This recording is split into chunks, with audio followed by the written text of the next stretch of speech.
ओम विघ्नेश्वराय वरदाय सुरप्रियाय लंबोदराय सकलाय जगद्दिताय नागायनाय स्तुतियज्ञ विभूषिताय गौरीसुताय गणनाथ नमो नमस्ते। या श्री स्वयं सुगतिनां भवने स्वलक्ष्मी पापात्मनां कृतिदयां हृदये सुबुद्धि श्रद्धा सदां कुलजन प्रभवस्य लज्जा तां त्वां नतास्म परिपालय देवी विश्वम्। नमस्कार, स्वागत है आपका आचार्य वाणी में। मैं आचार्य डॉक्टर विक्रमादित्य आपके साथ हूँ। आज का विषय हम जो आपके समक्ष रखने जा रहे हैं वो है वृश्चिक राशि वालों के लिए अगस्त के अंत काल में ग्रहों का योग क्या बनने जा रहा है। अगस्त के ग्रहों के अंतिम काल में ग्रह आपके लिए एक ऐसा वातावरण बना के तैयार कर रहे हैं कि जो एक तरह से बहुत महत्वपूर्ण रहेगा आपके लिए, लेकिन आप उस महत्व को समझ नहीं पा रहे हैं क्योंकि आपके मनोमस्तिष्क में इस वक्त जो है वो थोड़ा सा भ्रम का वातावरण चल रहा है। सुख भाव में बैठे हुए राहु और आपको वीतरागिता की तरफ ले जाते हुए ग्रहों का योग और साथ में शनि और मंगल का जिस प्रकार का टकराव की स्थिति चल रही है वो आपके बुद्धि में भ्रम की स्थिति उत्पन्न करते दिखाई दे रहे हैं। उस भ्रम से आपको बाहर आना पड़ेगा।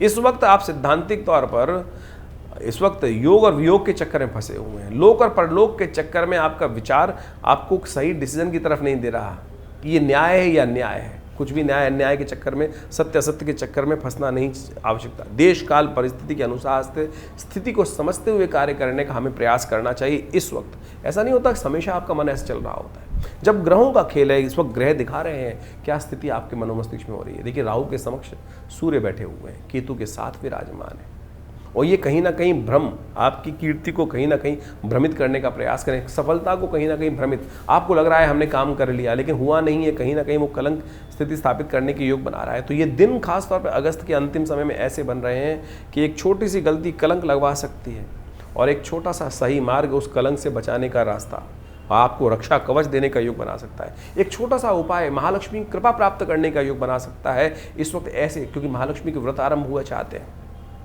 वो कौन सा अनुष्ठान, कौन सा मंत्र, कौन सा यज्ञ, कौन सा उपाय कैसे कर लें कि हम अपनी किस्मत के वारे न्यारे कर लें, वो सारे सिद्धांत हम आपके समक्ष उपस्थित करेंगे आज इस कार्यक्रम के अंतर्गत। और किस प्रकार से कौन से खास उपाय कर लें, किस प्रकार से। ये बहुत चमत्कारिक समय अगस्त का अंतिम महालक्ष्मी योग बन रहा है आपकी राशि के दृष्टिकोण से।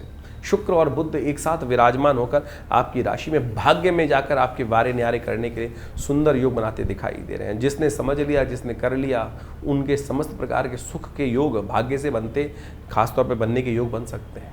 जी हाँ, ये खास इतने महत्वपूर्ण है। हम आपको सिद्धांतिक तौर पर सबसे लंबा वीडियो बनाया है हमने अभी तक का अपने इस चैनल पर इस बार का, और उसको आपको सही से समझने की आवश्यकता है। लोग समझते नहीं, सुनते नहीं है, इसलिए चीज़ों को केवल भ्रमित फंस जाते हैं। हर कुछ बेचने को तैयार बैठा है कोई ना कोई अंगूठी बेच रहा है, कोई कुछ बेच रहा है, कोई कुछ बेच रहा है। लेकिन सिद्धांतिक तौर पर हिंग लगे ना फिट करे, रंग चोखा कैसे हो वो आपको कैसे, वो सिद्धांत तौर पे इसी हम अपने इस वक्तव्य के दौरान आपको एक एक चीज़ तौर पर वैज्ञानिक शास्त्रीय दृष्टिकोण से सिद्ध करते हुए दिखाएंगे। और किसी बात को आप काट नहीं कर सकते हैं, आप उसको समझने का। जो कोई बात समझ में नहीं आए चिंता ना करें, कमेंट बॉक्स में जाकर लिखें, उस समस्त बातों को हम आपके समय देंगे। और विवेकानंद योगाश्रम में तो हम समय समय पर कार्य करते ही रहते हैं। आपके साथ प्रत्यक्ष रूबरू होकर बातचीत करने का रास्ता भी हमने बना दिया है। जिनके मन में कोई प्रश्न चल रहा हो तो पहले रविवार को आकर विवेकानंद योगाश्रम में हमसे मिल भी सकते हैं और हम आपके साथ रूबरू रहकर आपके प्रश्नों का उत्तर भी उस दिन अवश्य देने का प्रयास करते हैं। ये समय समय के अनुसार से चलता रहेगा। सिलसिलेवार तरीके से बात करते हैं क्या खेल आपके ग्रह आपके साथ करने वाले हैं वृश्चिक राशि वालों। 21 तारीख बृहस्पतिवार का अवसर, त्रयोदशी तिथि विद्यमान है, भाद्रपद का महीना चल रहा है और ग्रह नक्षत्रों के दृष्टिकोण से किस्मत आपके हाथ में इस वक्त। सरलता से आप चीज़ों को समझने का प्रयास कर रहे हैं और शुक्र आ गए हैं भाग्य में आपके लिए रात को 12 बजे और चंद्रमा वहाँ विराजमान हो गए हैं और साथ साथ बुध वहाँ विराजमान है और सब उदय होकर बैठकर भाग्य में सुंदर रूप से आपकी चीज़ों को व्यवस्था करने के रास्ते बना रहे हैं। तो अब इस व्यवस्था का लाभ आपको लेने का प्रयास करना। लेकिन शनि ने सब खराब कर रखा है बुद्धि में बैठकर, राहु ने सुख वाले भाव में बैठकर इन समस्त चीज़ों को खराब कर रखा है। इनको ठीक करना पड़ेगा। घर में नित्य प्रति गूगल की धुनी करें, हनुमान चालीसा का नित्य प्रति पाठ करें और हो सके तो शनि स्तोत्र का एक बार पाठ सुन लें। कैसे करेंगे उसके लिए हमने एक नया रास्ता बना दिया है। हमारे इस चैनल पर ही एक लिंक दिया गया है कि जो शनि स्तोत्र को आप नित्य प्रति श्रवण करें, 108 बार श्रवण करें, सुन लें, 2-4 बार खुद भी कर लें, तो बिल्कुल चमत्कारिक परिवर्तन करने का योग ये ग्रह बना देंगे आपके लिए। 22 तारीख का दिन, शुक्रवार का दिन, चतुर्दशी तिथि विद्यमान है, अघोर चौदस का योग बन रहा है। शिव कृपा से रास्ता बन जाएगा आपकी राशि के दृष्टिकोण से, क्योंकि भावी मेट सके त्रिपुरारी। हमारे जीवन में जो कष्ट हम भोगते हैं किसी पड़ोसी के कर्म से नहीं भोगते हैं, अपने ही कर्मों से भोगते हैं। और हम अज्ञानता में कई बार वो गलत रास्ते पे चल जाते हैं, उसको ठीक करने का मार्ग है इस दिन, शिव चौदस के दिन, जिस दिन शरद ऋतु आरंभ हो रही है, वर्षा ऋतु समाप्ति तरफ चली जाने के बाद नया कुछ उदय होने का रास्ता बनता दिखाई दे रहा है। उस दिन शिव का सुंदर गऊ के दुग्ध से अभिषेक कर भगवान का आशीर्वाद, अघोर मंत्र जो है ना, अघोरेभ्यो अथ घोरेभ्यो घोर घोर तरेभ्या सर्वेभ्या सर्व सर्वेभ्यो नमस्ते असुद्रूपेभ्या, यह घोर कल्प का मंत्र है। इसके द्वारा भगवान का स्तवन कर आप अनेक कष्टों को दूर करने के योग बना सकते हैं। 23 तारीख शनिवार का अवसर, और इस दिन अमावस्या योग है, शनिचरी अमावस्या का योग बना है। इस बार शनि का उपाय करना आपके लिए बहुत ज़रूरी, क्योंकि बुद्धि भाव में बैठे हुए शनि महाराज इन दिनों आपकी राशि में चित्त और क्षय और मात का खेल खेलते दिखाई दे रहे हैं। और ग्रहों के दृष्टिकोण से आप समझें, सफलता की तरफ ग्रह आपको अग्रसित करते दिखाई दे रहे हैं। लेकिन यदि आपने उपाय नहीं किया तो कुछ नहीं मिलेगा। इसलिए शनि के निमित्त हनुमान जी का स्तवन करें, वो आपके लिए सबसे ज़रूरी रहेगा। उनका पाव प्रभाव अपने जीवन में लेने का प्रयास करें, बहुत ज़रूरी, क्योंकि शनि मंगल का इस वक्त टकराव है। लाभ की स्थिति बनते बनते कहीं ना कहीं चीज़ें आपके हाथ से निकलती दिखाई दे रही हैं, क्योंकि कहीं ना कहीं थोड़ी सी समस्याएं आपके जीवन में चल रही हैं। तो इसलिए आवश्यकता है काफ़ी लंबे रूप से शनि के स्तोत्र का नित्य प्रति पाठ करने की। 24 तारीख रविवार का अवसर है, प्रतिपदा आरंभ करने का योग, यानी शुक्ल पक्ष आरंभ होने का योग बन रहा है। और इस दिन का खास योग है, जी हाँ, बहुत खास योग है इस दिन। आप चमत्कार देखना चाहते हैं, कष्ट से निवृत्त होना चाहते हैं, लेकिन चल रहे होते हैं सीधे सीधे कोई ना कोई आपको गर्दन पे आके पकड़ लेता है, चल भाई तूने कुछ गलत काम किया है। और आप लाख बार कहते हैं हमने कुछ नहीं किया भाई, हमने कुछ नहीं किया, लेकिन फिर भी वो कलंक का टीका आपके माथे पे आके लग जाता है बिना कारण के। वो किस लिए होता है? आपके कर्म के अनुसार से, अज्ञान में किए हुए कर्म के अनुसार से। इस दिन एक खास उपाय होने वाला है, वो कर लेंगे तो खास तौर पे ग्रह योग दिखा रहे हैं आपकी राशि के दृष्टिकोण से कि इस वक्त बुद्धि में अनजाने में कई दोष आपके जीवन में उदय होने के योग बन सकते हैं आने वाले समय में। उन सब दोषों से बचने के लिए आपको, शनि चल रहे हैं वक्री इन दिनों, तो उसको उपाय करने के लिए खास तौर पर ध्यान रखना पड़ेगा। देव कृपा से इस दिन बनने वाला है एक खास योग, शाम के समय बनेगा। चांद निकलेंगे, चांद का दर्शन कर लीजिएगा, और उसके बाद माता पिता गुरुजन का आशीर्वाद दे दीजिएगा, थोड़ा गाय का पूजन कर लीजिएगा। एक ऐसा रक्षा कवच आपको प्राप्त हो जाएगा कि आपके बहुत सारे कलंकों से बचने के लिए, नेगेटिव भावों से बचने के लिए चंद्रमा आपको आशीर्वाद दे देंगे। ये भगवान शिव का आशीर्वाद है। जो दूज का चांद वो अपने मस्तिष्क पे धारण करते हैं, वही चांद आपको दर्शन देगा आज बहुत बढ़िया तरीके से सुबह शाम के समय। उदय तो सुबह ही हो जाएंगे, लेकिन दिखाई देंगे शाम को जब सूर्य अस्त हो जाएगा थोड़ी देर के लिए। और अगर आपकी किस्मत अच्छी हुई, बादल नहीं हुए, तो उनका दर्शन कर आप उनका दर्शन कर लेंगे तो ये आपके लिए एक रक्षा कवच बन जाएगा। नहीं तो 4 दिन बाद चांद वो आने वाला है जो कलंक लेकर आ रहा है, उससे कैसे बचना है वो भी हम आपको इसी कार्यक्रम में बताने वाले हैं। 25 तारीख सोमवार का अवसर, द्वितीया तिथि विद्यमान है, और इस दिन ग्रहों का परिवर्तन का योग जो बन रहा है वो आपकी राशि के दृष्टिकोण से एक पुरुषार्थ से लाभ देने की योग बना रहा है। पुरुषार्थ सही दिशा में यदि हुआ तो कोई लाख बुराई चाहे ये जमाना आपका, लेकिन कुछ बिगाड़ नहीं पाएगा। इसलिए सही दिशा में चलने की ज़रूरत है। शिव का कृपा प्राप्त करने के लिए दूध का दान करें, हो सके तो आपके लिए अच्छा रहेगा। चावल का दान करें, वो भी आपके लिए अच्छा रहेगा। 26 तारीख मंगलवार का दिन, तृतीया तिथि विद्यमान है, वराह जयंती इस दिन पड़ रही है, और साथ साथ अंगारक चौथ का योग भी बन रहा है, क्योंकि मंगलवार और चतुर्थी का योग बन रहा है। कई विश्व के कोनों में इस दिन गणेश चतुर्थी भी रहेगी, महा चतुर्थी का योग रहेगा, महाचतुर्थी का योग, क्योंकि मंगलवार के दिन जब गणेश चतुर्थी पड़ जाती है, कई को वैसे मध्याह्न व्यापनी लेनी चाहिए। विश्व के कई कोनों में इस बार मध्याह्न व्यापनी जो है चतुर्थी जो है वो इसी दिन पड़ेगी, मंगलवार के दिन ही पड़ेगी। तो उस दिन मंगलवार के दिन पड़ती हुई चतुर्थी के कारण से महाव्यापनी महा चौथी का योग बनेगा। जो चतुर्थी का योग बनेगा वो संपूर्ण रूप से कष्टों को हरने वाला है, मंगल के दोषों को हरने वाला है, गणेश जी की कृपा से किस्मत को जगाने वाला है। और कहा जाता है इस योग में गणेश जी को जो सिंदूर चढ़ा देता है उनके समस्त कष्टों को दूर करने के योग बन जाते हैं। हमने विवेकानंद योगाश्रम में इस शुभ तिथि में कई प्रकार के योग रखे हैं। हनुमान जी का यज्ञ रखा है, मंगल ग्रह का यज्ञ रखा है क्योंकि मंगल का जन्मदिवस है इस दिन, और साथ साथ वराह जयंती है, वराह जी का अवतरण दिवस है, और साथ साथ गणेश जी की चतुर्थी का योग भी बन रहा है, गणेश जी का जन्मोत्सव का योग भी रहेगा। तो आप सब हमारे इस कार्यक्रम में सम्मिलित हो सकते हैं जो शाम को रहेगा। सुंदरकांड का पाठ रहेगा, गणेश जी का अथर्वशीर्ष का पाठ रहेगा। सब पूर्ण रूप से संपूर्ण कष्टों को दूर करने के लिए सुंदर योग बनेगा। आप अवश्य सम्मिलित हो इस कार्यक्रम में, अपने नाम से कराएं। स्थान आरक्षित करने के लिए फ़ोन पर संपर्क साध सकते हैं। ग्रहजनों के प्रभाव से आपकी राशि के दृष्टिकोण से कई ग्रह आपके लिए इंपॉर्टेंट बन रहे हैं, ऐसे योग दे रहे हैं जो आपके लिए कई पॉजिटिव रिजल्ट लाने के योग बना सकते हैं। लेकिन ध्यान रखिएगा, चांद मत देखिएगा इस दिन। जिन क्षेत्रों में गणेश चतुर्थी का योग रहेगा उनको चांद देखने से, पत्थर चौथ का ध्यान रखिएगा, गणेश देखने से कहीं ना कहीं कलंक लग सकता है। चांद को देखने से कहीं ना कहीं कलंक लग सकता है। 27 तारीख का दिन बुधवार का दिन है, गणेश चतुर्थी का योग भारत में रहेगा इस दिन। और साथ साथ ग्रह परिवर्तन की तरफ जा रहे हैं और ये योग आपके लिए 50% अच्छा 50% खराब चांसेस देने के योग बना सकता है। ध्यान रखिएगा स्वास्थ्य का। कई बार हम ओवर बिजी हो जाते हैं, स्वास्थ्य पर भारी पड़ सकता है, वो उस मामले में थोड़ा भारी ग्रह दिखाई देते हैं। तो इस दिन भगवान गणेश का सुंदर स्तवन करने का दिवस है। कैसे किया जाना चाहिए, क्या उपाय करने चाहिए, वो सब हम बताते हैं आपको। भारतीय संस्कृति में हर रोज़ एक नया त्यौहार होता है और उन कथाओं के पीछे पीछे, उन अवतारों के पीछे पीछे बड़े रहस्य की बातें छुपी हुई होती हैं, हमारे जीवन पे जो बड़ा व्यापक प्रभाव डालती हैं।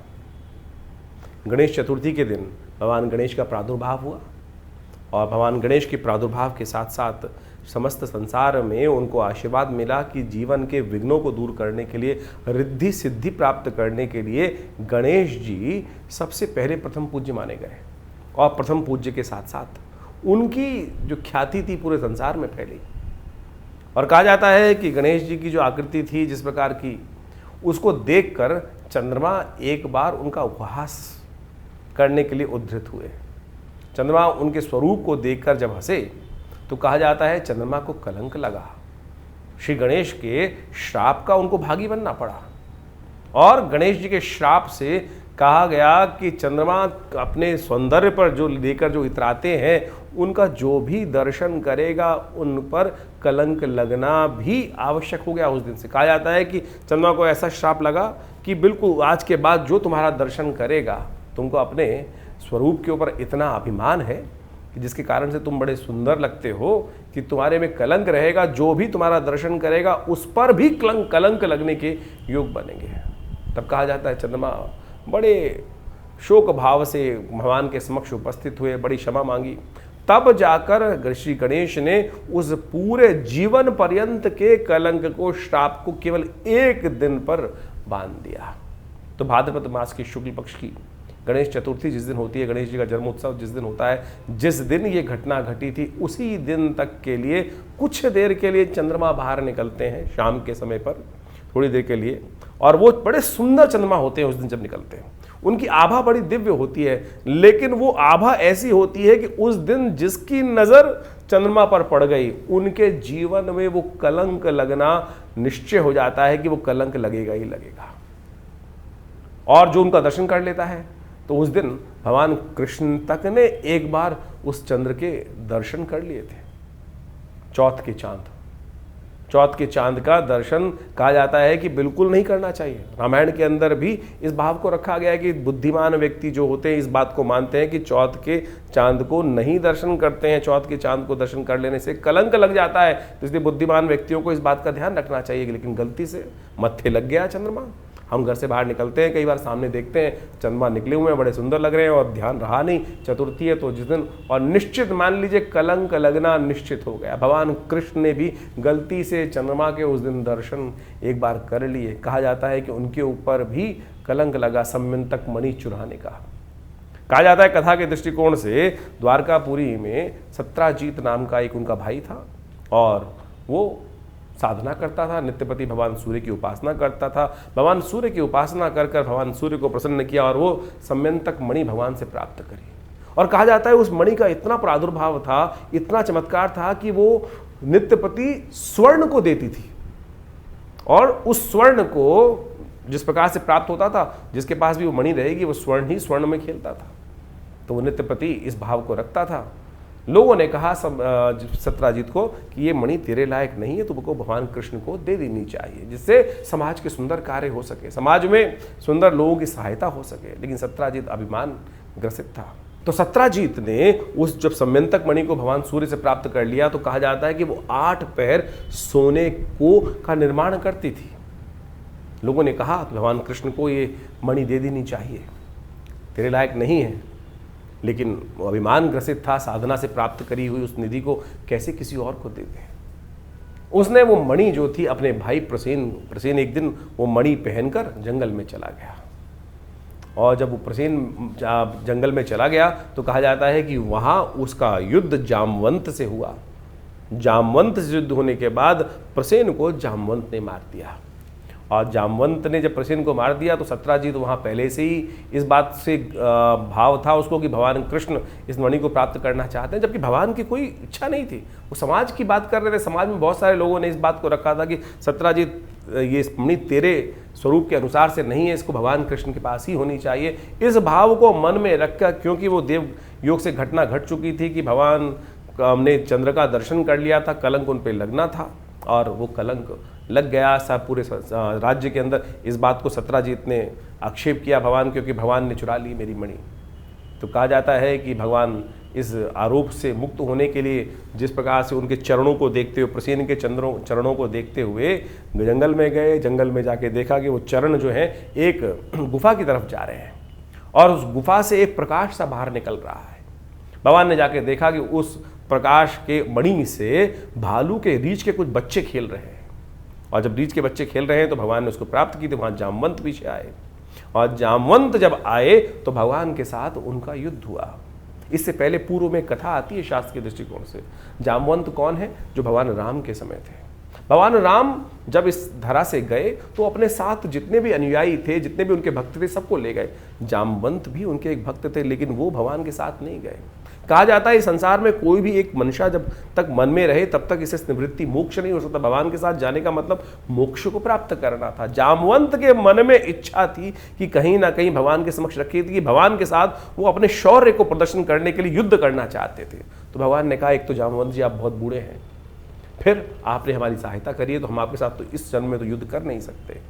तो इसी कारण से कहा जाता है कि वो इतने लाख वर्ष इसी धरा पे रहे, और जब फिर भगवान कृष्ण का अवतरण हुआ तब भगवान कृष्ण के साथ उनका युद्ध हुआ, और युद्ध में 21 दिन तक लगातार युद्ध होने के बाद वो युद्ध में कहा जाता है कि जामवंत हारे, और वहाँ से भगवान ने मणि भी प्राप्त करी और जामवती को भी प्राप्त किया, और उन दोनों को लेकर पुनः द्वारका पधारे और वो सत्राजित को वापस करी और पूरी कथा सुनाई। कहा जाता है इस कथा को सुन लेने से वो जो कलंक होता है वो नहीं लगता है। तो इस बात को हमें ध्यान रखिए। इसके साथ एक और बात बता देते हैं हम आपको, इस कथा के साथ साथ समझ लेनी चाहिए कि इससे पहले जो दूज का चांद निकलता है, जो इसी मास में शुक्ल पक्ष का आरंभ जब होता है उस दिन दूज के दिन भी चांद निकलता है। कहा जाता है इसीलिए भारतीय संस्कृति में परंपरा बनी कि दूज का चांद अवश्य देखना चाहिए।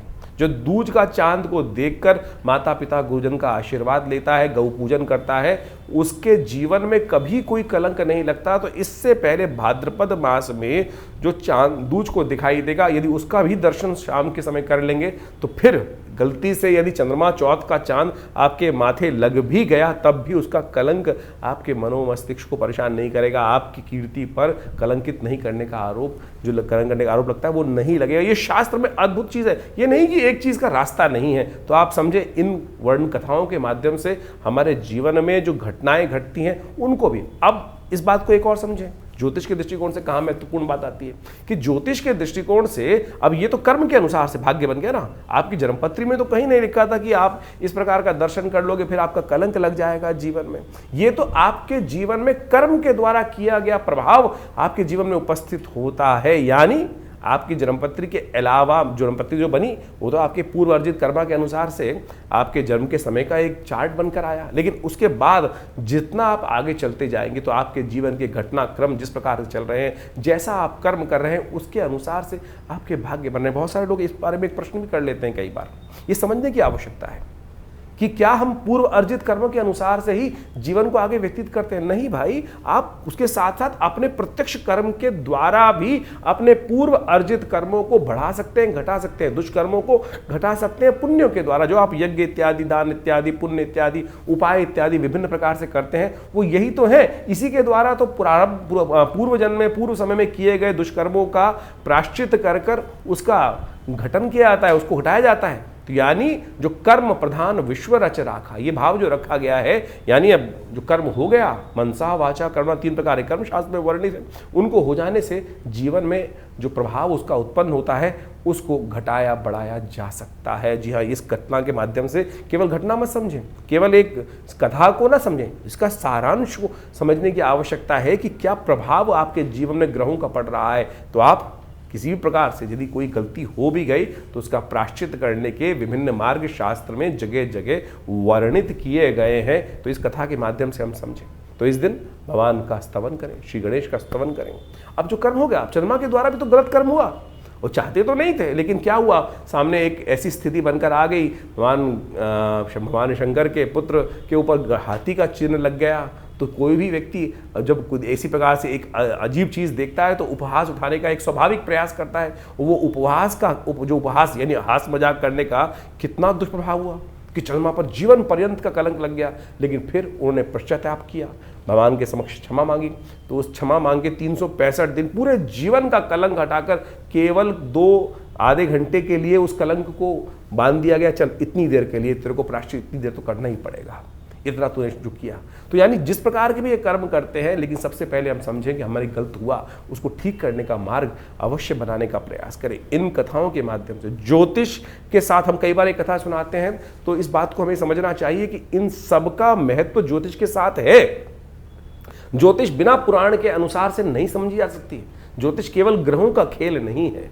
ग्रहों को जानने के साथ साथ उनके द्वारा किए गए जो प्रभाव हैं, अच्छे या बुरे, बुरे हैं तो उनको निष्क्रिय कैसे करना है, उनका जो माध्य निकलना है, रास्ता निकलना है, वो इन जो वैदिक शास्त्र हैं उनके अनुसार ही निकलना है। तो हमने इस बात को आपके समक्ष इसी कार्यक्रम में इसलिए रखने का सोचा कि आपको पूरा सार समझाने का प्रयास, छोटे रूप में नहीं समझ सकते हैं तो आप किसी प्रकार की भी जीवन में चिंता करना छोड़ें। सबसे पहले तो अरे कुछ ये प्रभाव हो गया, बहुत सारे लोग से पकड़ के बैठ जाते हैं कि मेरी तो 7.5 चल रही है, मेरा तो ये चल रहा है, मेरा तो वो चल रहा है। अरे चलना है तो चलने दीजिए ना, उसका हम ठीक करने का रास्ता भगवान की प्रार्थना से, उन उपायों से सही मार्ग पर चलकर प्राप्त करने का प्रयास करें।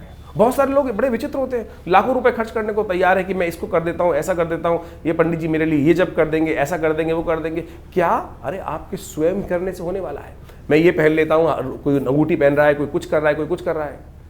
कर्म मन से सोचने से, कर्म को सही मार्ग पे करने से तब जाकर कष्टों से निवृत्ति का मार्ग बनेगा। इसको सैद्धांतिक तौर पर आपको अच्छे से समझ लेना चाहिए। आपका स्वयं का समर्पण चाहिए, तब जाकर भगवान की कृपा आपके जीवन में प्राप्त होगी। तो ये सुंदर रूप से गणेश जी का जो जन्म की कथा है ये बड़ी अद्भुत है, और हमने इस दिन विशेष तौर पर भगवान की प्रार्थना करने के लिए आश्रम में बड़े विशेष कार्यक्रम रखे हैं।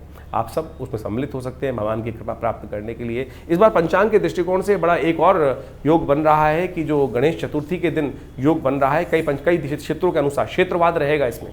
जिन जिन क्षेत्रों में जैसे चतुर्थी 2 दिन की पड़ रही है इस बार, अब पूरे विश्व के दृष्टिकोण से देखा जाए तो जहां मध्यकालीन चतुर्थी जिस समय पर आ रही है, जैसे यदि हम बहुत सारे विदेश में देखें, भारत से आगे जाके देखेंगे तो वो मंगलवार के दिन ही चतुर्थी का योग पड़ रहा है जो वहाँ रहेगा, तो वहाँ महाचतुर्थी का योग बन गया। यानी गणेश चतुर्थी के दिन मंगलवार के दिन रहेगी तो महाचतुर्थी का योग बन जाएगा। तो ऐसे में मध्याह्न व्यापनी दोपहर के समय जहाँ चतुर्थी जिस समय पड़ रही है वहाँ गणेश चतुर्थी मानी जाएगी। और कलंक चौथ है वो भी पत्थर चौथ जो है वो उसी दिन बनेगी। इसका एक नाम पत्थर चौथ भी है।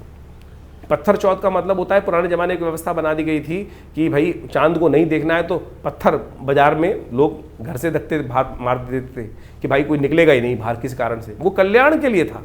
पत्थर मारने की परंपरा ये नहीं थी, वो पत्थर इसलिए चढ़ा दिए जाते थे कि भाई कोई निकलेगा, गलती से किसी का जो डायरेक्ट कनेक्ट जो है वो चंद्रमा के साथ हो जाए तो फिर वो कलंक ना लगे उसको। तो उससे बचने के लिए एक परंपरा इस प्रकार से कुछ देसी जगहों में चल गई, लेकिन शास्त्र में इसको इस प्रकार से प्रमाणित नहीं किया गया है। तो वो पत्थर चौथ के नाम से भी प्रचलित हो गया है वो चौथ जो है। तो वो मंगलवार को, जिन क्षेत्रों में मध्याह्न वापनी चतुर्थी रहेगी मंगलवार के दिन, तो उस दिन वहाँ पर वो चतुर्थी मंगलवार के दिन मनाई जाएगी।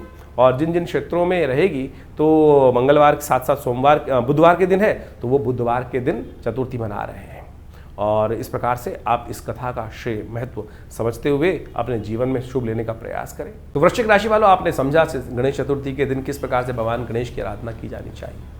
तो आपकी राशि के दृष्टिकोण से आप उन सब चीज़ों को करेंगे तो कल्याणकारी योग बनेंगे। 28 तारीख का दिन बृहस्पतिवार का दिवस है, पंचमी तिथि इस दिन विद्यमान है, रवि योग इस दिन बन रहा है और ग्रह नक्षत्रों के दृष्टिकोण से आपका ग्राफ अच्छा है, लेकिन मानसिक तौर पर थोड़ी एंजाइटी विचार जो है वो आपको अननेसेसरी नुकसान देने के योग बना रहे हैं। ग्रह बिल्कुल सपोर्ट में है, लेकिन आप ओवर थिंकिंग कर रहे हैं और कई चीज़ों को हम ओवर थिंकिंग जब करते हैं तो कहीं ना कहीं वो नुकसान के योग बन सकते हैं। इस दिन ज्ञान की आवश्यकता है। ऋषि पंचमी है, बृहस्पतिवार का दिन है और ऋषियों का, सप्त ऋषियों का पूजन किया जाना चाहिए। मार्कंडेय के ऋषि के जीवन में जब कष्ट आया, उनके पिता की आज्ञा के अनुसार, संतों की आज्ञा के अनुसार से उन्होंने सप्त ऋषियों का आशीर्वाद लिया और सप्त ऋषि उनको कहाँ ले गए? ब्रह्मा जी के पास ले गए, ब्रह्मा जी उनको शंकर जी के पास ले गए और शंकर जी ने समस्त कष्ट, भीड़ त्रिपुरारी ने उनके समस्त कष्ट हर लिए। यमराज तक पर विजय प्राप्त उन्होंने करने की योग बना दिए। तो ये ऋषियों की परंपरा है, ऋषियों संतों का आशीर्वाद है। तो संत जन का आशीर्वाद इस दिन संतों के निमित्त तर्पण करना चाहिए। कश्यप इत्यादि समस्त ऋषि जो हैं, जो हमारे गोत्र से संबंध रखते हैं, भारद्वाज, अत्रि, वशिष्ठ इत्यादि समस्त ऋषियों का पूजन कर उनको जनेऊ इत्यादि, तर्पण इत्यादि अर्पित करें तो कल्याण होगा। रवि योग है, नए कार्यों का आरंभ करने के लिए दिन अच्छा दिखाई देता है। 29 तारीख शुक्रवार का दिन षष्ठी तिथि विद्यमान है और ग्रह नक्षत्रों के दृष्टिकोण से ये ग्रह आपके लिए कहीं ना कहीं राजयोग का निर्माण कर रहा है, लेकिन साथ साथ कुछ ग्रह योग ऐसे भी हैं जो थोड़े से आपको कई मामलों में फंसाते भी दिखाई दे रहे हैं। तो बैलेंस होकर चलने की ज़रूरत है। बहुत ज़्यादा ओवर चीज़ें आपके करने से नहीं होती हैं, नेचुरल वे में बहुत सारी चीज़ें होती हैं, उनको समझते हुए कार्य करें। कई बार हम अपनी चीज़ों को ओवर प्रेशर अपने मस्तिष्क में डाल देते हैं, वो डालने की ज़रूरत नहीं है। सूर्य इन दिनों राहु के समक्ष विद्यमान है, सूर्य षष्ठी है, हो सके तो सूर्य को जल अवश्य दें। बलदाऊ छठ है इस दिन विशेष तौर पर भगवान कृष्ण का पूजन छठ के रूप में किया जाता है। दही भगवान को अर्पित किया जाता है, दही से भगवान को हल्दी मिले, दही से भगवान को स्नान कराया जाता है और ये एक तरह से बहुत सुंदर है। इसको परंपरा का निर्वाह करने से कई प्रकार के कष्टों को दूर करने के योग बन जाते हैं। 30 तारीख का दिन शनिवार का अवसर है, उस दिन सप्तमी तिथि विद्यमान है। ग्रह परिवर्तन की तरफ जा रहे हैं और ये परिवर्तन आपके अंदर एक नई उम्मीद को दे रहे हैं, लेकिन उम्मीद थोड़ी हल्की है, लेकिन उसको बढ़ाने की शक्ति आपके पास है। इस वक्त ग्रह दिखा रहे हैं कि उम्मीद को बढ़ाने की ज़रूरत है, थोड़ी उम्मीद को बढ़ाने का प्रयास करें। जो विचार आ रहा है उसको थोड़ा इंपॉर्टेंस देने का प्रयास करें, लेकिन थोड़ी चीज़ों को मैनेज करने में दिक्कत होने वाली है, क्योंकि महालक्ष्मी का योग बनने के बाद सूर्य के साथ आकर, सूर्य के कारण से अस्त होकर बुध उनके साथ विराजमान हो जाएंगे और ये बुध का विराजमान होना कहीं ना कहीं आपके लिए थोड़ा भारी पड़ सकता है। चीज़ों को ठीक करने के लिए थोड़ी मेहनत ज़्यादा ज़रूरत है। संयम रखें, वाणी पर संयम, कहीं ना कहीं कमिटमेंट का ध्यान रखते हुए कार्य करने की ज़रूरत है, तब आपके लिए अच्छा रहेगा। 31 तारीख रविवार का अवसर, अष्टमी तिथि विद्यमान है और ये ग्रह नक्षत्रों के दृष्टिकोण से आपके लिए जो दिन दिखाई दे रहा है वो आपके लिए कुछ ना कुछ नया योग बनाता दिखाई दे रहा है। आवश्यकता है इस वक्त थोड़ा गौ सेवा करने का प्रयास कीजिए। बुध थोड़ा अस्त है, फिटकरी वाले जल से थोड़ा स्नान करने का प्रयास करें। महालक्ष्मी व्रत आरंभ हो रहे हैं इस दिन से, महालक्ष्मी का पूजन करें। राधा अष्टमी है इस दिन, दुर्गा अष्टमी है। बुध इन दिनों खराब चल रहे हैं, उसको ठीक करने का एक दिव्य उपाय हम आपको बता देते हैं। बुध कमज़ोर हो गए हैं। भगवती दुर्गा को 108 अंकुरों की माला बनाकर, दुर्वा अंकुरों की माला बनाकर अर्पित की जाए। वैसे शास्त्र में भगवती दुर्गा को घास दूर्वा नहीं चढ़ाई जाती दुर्गा जी को, लेकिन भादों की अष्टमी के दिन ग्रहों के निवारण के लिए ये शास्त्र में उपाय वर्णित है कि 108 दुर्वा अंकुरों की माला बना के भगवती दुर्गा को अर्पित किए जाने से बुध का नेगेटिव प्रभाव ठीक करने का रास्ता बन जाता है।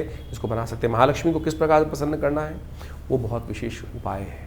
हम केवल बाह्य तौर पर पूजन करके, जैसे लोग बताते हैं वैसा करके समाप्त कर लेते हैं, लेकिन उसका सिद्धांत कुछ अलग है, मंत्र कुछ अलग है जो शास्त्र में वर्णित है। जिन्होंने किया वो उनको चमत्कार देखा है उन्होंने, और वही चमत्कार का रहस्य हम आपके समक्ष रख रहे हैं। तो अभी आपने नित्यपति राशि का फल समझने का प्रयास किया और अब आप समझें कि सबसे महत्वपूर्ण जो इस पूरे के पूरे अगस्त के अंदर एक तिथि पड़ रही है वो है महालक्ष्मी व्रत की। इस संसार में समस्त कार्य करने के लिए महालक्ष्मी कृपा चाहिए और महालक्ष्मी को प्रसन्न करने के रास्ते शास्त्र में अनेक विद्यमान हैं। लोग परंपरागत महालक्ष्मी के व्रत रखते ही हैं, लेकिन महालक्ष्मी के व्रत किस प्रकार से किए जाएं शास्त्र में उसके ऊपर अनेक कथानक, अनेक जो प्रकार हैं, उनकी पूजाओं की पद्धतियां हैं वो विकसित की गई हैं। लेकिन सबसे ज़्यादा महत्वपूर्ण जो है वो है महालक्ष्मी को प्रसन्न करने के ये महालक्ष्मी के जो व्रत हैं विशेष तौर पर। लेकिन व्रत किस प्रकार से किया जाए इसको हमको समझने की आवश्यकता है। ये महालक्ष्मी के व्रत जो हैं ये भगवती महालक्ष्मी का आशीर्वाद किस प्रकार से देंगे। शास्त्र में अनेक प्रकार की कथाएं और अनेक अनेक उपनिषदों में, पुराणों में उनको बहुत महत्वपूर्ण तरीके से स्थान दिया गया है। कहा जाता है कि एक बार महर्षि भृगु भ्रमण करते करते उनकी इच्छा मन में आई कि भगवान के दर्शन किए जाएं। तो वो घूमते घूमते विष्णु लोक पहुँचे। वहाँ कहा जाता है कि भगवान श्री सागर में शेषनाग के ऊपर भगवती के साथ विराजमान थे और योग निद्रा में उस वक्त भगवान गए हुए थे, विश्राम कर रहे थे। महाराज भृगु जब पहुँचते हैं, महर्षि भृगु वहाँ पर, तो भगवान योग निद्रा में होने के कारण से उठते नहीं हैं।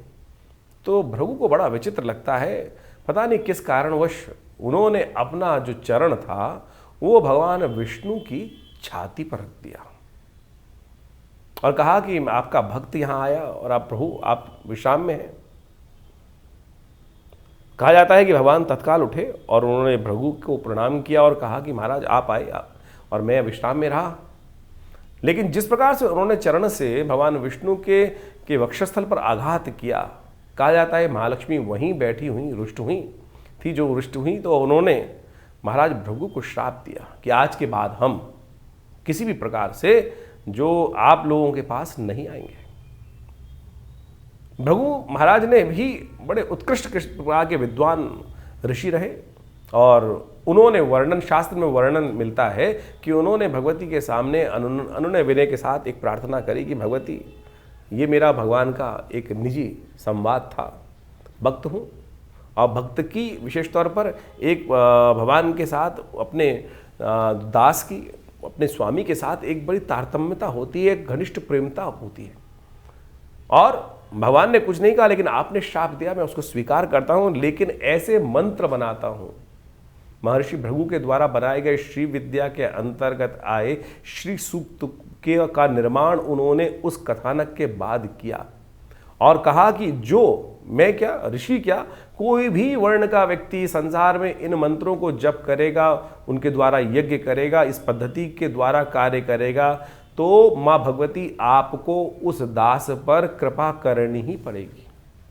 और उनके द्वारा बनाए गए वो मंत्र विशेष तौर पर कहा जाता है महालक्ष्मी सूक्त के रूप में उपस्थित है। ऋग्वेद में आए हुए उपनिषद के अंतर्गत, ऋग्वेद उपनिषद के अंतर्गत आए हुए इस महालक्ष्मी सूक्त के अंदर इन मंत्रों का वर्णन मिलता है। और सत्य माने हमने इसके ऊपर बहुत शोध किया। ये जो विधि है श्री सूक्त की, ओम हिरण्यवर्णाम हरणिम सुवर्ण रजत सृजाम चंद्राम हिरण्यमयीं लक्ष्मीं जातवेदो माव ताम आव जातवेदो लक्ष्मी मनमगामिनीं यस्याम हिरण्यम विंदेयम कामश्वम पुरुषानहम। ये जो 16 मंत्र है, हमने 2 मंत्र आपके समक्ष इस वक्त यहाँ रखे। इनको जो नित्यपति इनके द्वारा भगवती महालक्ष्मी की आराधना करते हैं, और तो कहा जाता है कि महालक्ष्मी बाध्य हो जाती हैं उस जातक पर अपनी कृपा करने के लिए। तो इन महालक्ष्मी के जो व्रत आरंभ हो रहे हैं 31 तारीख से, भाद्रपद मास की जो अष्टमी जो बन रही है, उस दिन से ये महालक्ष्मी व्रत आरंभ जो हो रहे हैं, इस दिन से नित्यपति भगवती की षोडशोपचार पूजन करने के उपरांत इन मंत्रों का जप और नित्यपति घी के द्वारा, कमल के बीजों के द्वारा और बिल्व की सामग्री का उपयोग करते हुए, समस्त चीज़ों का उपयोग करते हुए श्रद्धा भाव से यदि नित्यपति इन मंत्रों का जप आप इन 16 दिनों में करेंगे तो भगवती महालक्ष्मी की असीम कृपा प्राप्त होने का योग बन जाता है। बाह्य तौर पर बहुत सारे लोग व्रत करते हैं, लेकिन बाह्य रूप से उनकी पूजा कर लेते हैं, प्रार्थना कर लेते हैं, उनका पूजन कर लेते हैं, और वो तो पूजा हुई, व्रत कहाँ हुआ, जो उनके समर्पण भाव हुआ। लेकिन जो मूल कारण है, जो है कृपा प्राप्ति करने का जो सिद्धांत है, फिनोमेना क्या है, वो पद्धति क्या है, वो ये श्री सूक्त का जप है, श्री सूक्त का यज्ञ है। यदि इन श्री सूक्त के मंत्रों का नित्यपति यज्ञ करते हैं, हमारे इस चैनल के ऊपर आप डिस्क्रिप्शन में जाकर उन मंत्रों को देख सकते हैं। हमने उसका पूरा यज्ञ अपने इस चैनल पर रखा है, डाला है, और ज़्यादा से ज़्यादा 1.5 मिनट में वो 16 मंत्र पूरे हो जाते हैं। और नित्यपति यदि उनका 108 बार श्रवण, उसका स्तवन आप करना शुरू कर दें तो भगवती महालक्ष्मी की कृपा प्राप्त करने का जो चाहो, जैसा चाहो वैसा होने के योग, चमत्कार एक नहीं हजारों बार हमने देखा। हम भी संसार में रहते हैं और जो व्यवस्था अब चलती है, भगवती कृपा से अद्भुत रूप से वो कृपा प्राप्ति के योग बन सकते हैं। तो आप कैसे भी जीवन में दुर्भाग्य के योग बने हुए हों और ग्रहों का अशुभ प्रभाव हो, वो मंत्र वो शक्ति है कि मंत्र जो है वो देवताओं को बाध्य कर देते हैं आप पर कृपा करने के लिए ग्रहों के दुष्प्रभाव को एक तरफ कर देते हैं। यदि इन शास्त्रोक्त विधि के अनुसार से हमारी भारतीय संस्कृति ऐसी चमत्कारिक संस्कृति है कि जो योग साथ साथ क्या है कि जो बिल्कुल पद्धतिबद्ध युक्त है कि अगर आप पूर्ण इस श्रद्धा के अनुसार से, विश्वास के अनुसार से इस मार्ग पर चलोगे तो उस गंतव्य के निष्कर्ष पर अंतिम लक्ष्य को प्राप्त करने का रास्ता बनेगा ही, उसमें कोई दो राय हो ही नहीं सकती हैं। तो ये मंत्र विज्ञान का चमत्कार है जो हमने आज इस कथा के माध्यम से आपके समक्ष रखा है। तो इस भाद्रपद मास के जो महालक्ष्मी के व्रत आरंभ हो रहे हैं, इसमें इन 16 दिनों में नित्यपति, हमने विवेकानंद योगाश्रम में इसके लिए पूरा नित्यपति यज्ञ रखा है और पूर्ण विधि के अनुसार से भगवती महालक्ष्मी के ये अनुष्ठान को किया जा रहा है। आप भी उसमें अपना भाग ले सकते हैं। पूरी व्यवस्था जानने के लिए हमारे जो आश्रम के नंबर्स हैं उन पर संपर्क साध सकते हैं। आपके कैसे भी ग्रह योग हों, कोई बड़ा का कार्य हो, हमने जितनी बार भी, जिसके लिए भी, जब भी, अपने लिए भी, जैसे जब आवश्यकता के अनुसार से करते हैं तो भगवती के ये मंत्र चमत्कार दिखाते हैं। और ये बाण वो बाण है कि लक्ष्य भेद कर ही आता है और लक्ष्य की पूर्ति की तरफ ही काम करता है।